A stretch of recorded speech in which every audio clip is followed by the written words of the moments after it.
What is a certification of identification form or Form 186? So this is a form Ecfmg uses to verify an applicant's identity. Ecfmg wants to make sure you are the right person applying for the Usmle exams or applying for the Ecfmg certification. Now, who verifies your identity? NotaryCam.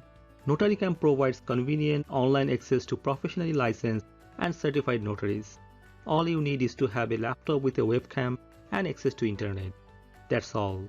If you want to see the full video on how to submit Form 186 step by step, you can click the link on the description below.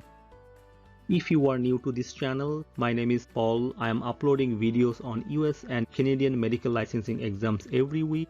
If you find this video helpful, please consider subscribing to my channel, like this video, and turn on the notification bell icon so that you do not miss any of my new videos. Now let's get back to the video.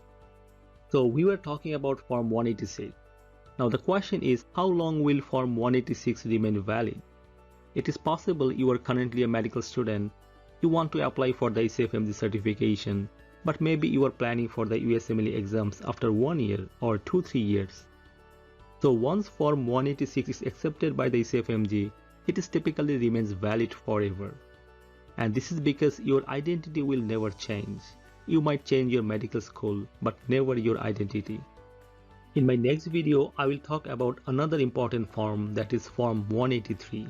Till then, stay connected. And please subscribe to my channel, like this video. This will encourage me to make more videos like this. Thanks for watching.